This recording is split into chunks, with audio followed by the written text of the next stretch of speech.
Selamat datang di channel Rudy Konsultan, channel yang memberikan tentang informasi perpajakan dan tutorial tentang aplikasi perpajakan. Hai Sobat Pajak, gimana kabarnya di masa pandemi COVID-19 ini? Gue berharap semoga Sobat Pajak selalu diberikan kesehatan dan dijauhkan dari COVID-19.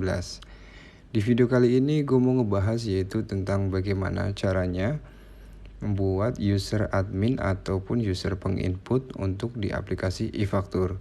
Jadi ketika kalian misalnya ada di sebuah kantor, ada di kantor gitu ya.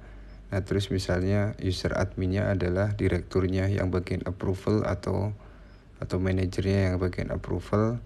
Nah, terus kemudian ada yang bagian penginputan. Jadi kalau misalnya fungsinya si administrator adalah dia bisa approve faktur pajak atau bisa posting SPT dan lain-lain. Sedangkan fungsinya si admin, si penginput, dia hanya bisa input faktur pajak aja, faktur pajak keluaran ataupun masukan. Oke, kita bisa, sebelum kita lanjut lagi, untuk teman-teman yang belum klik tombol subscribe, tidak ada salahnya kalian klik tombol subscribe, karena dengan teman-teman klik tombol subscribe, channel kami akan semakin berkembang dan semakin semangat lagi dalam membuat video tutorialnya. So, untuk step awal yaitu kalian bisa buka e-faktur kalian. Di sini saya menggunakan e-faktur 3.0, aplikasi e-faktur yang nantinya yang mulai aktif di tanggal 1 Oktober ini.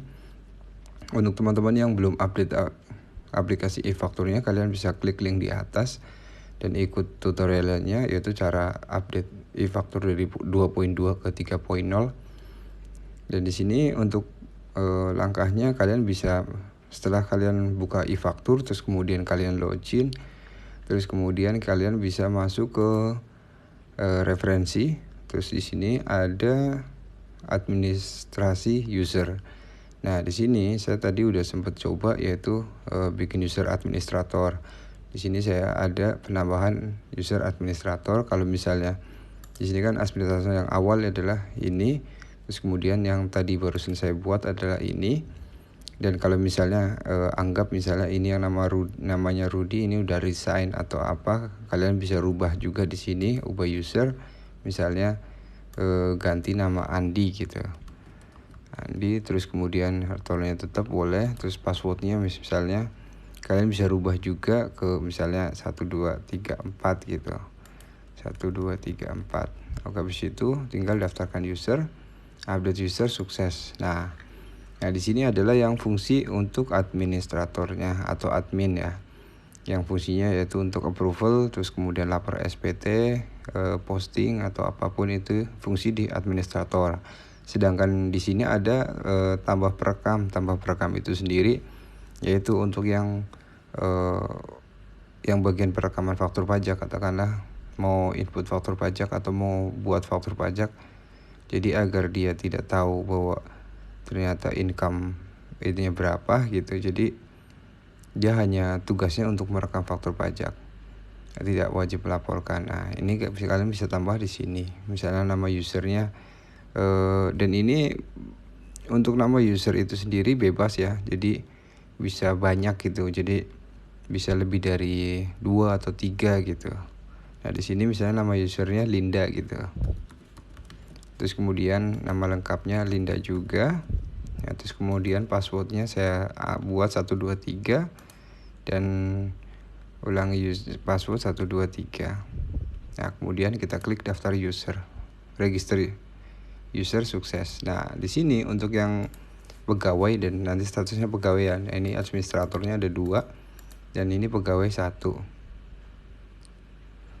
Oke, habis itu berarti kita sudah buat yaitu si administratornya 2, terus kemudian perekamnya 1. Nah sekarang kita coba dulu, kita masuk atau kita login menggunakan si Linda tadi, yaitu si karyawan. Nah di sini kita buka e-tax invoice.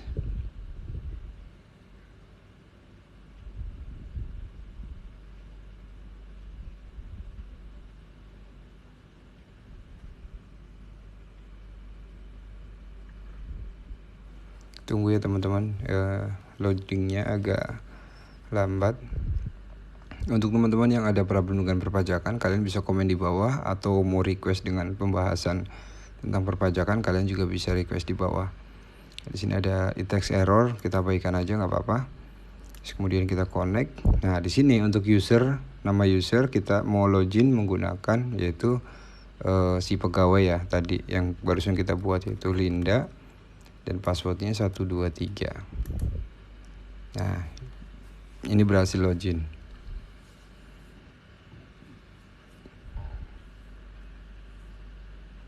Nah, di sini akan munculnya adalah login Linda, role-nya yaitu pegawai. Nah, di sini fungsinya ketika si Linda itu sendiri itu tidak ada akses untuk SPT atau posting SPT. Di sini kalian bisa lihat yaitu file, faktur, terus dokumen lain, propaganda data, referensi, SPT dan lain-lain. Di sini tidak ada menu SPT ya.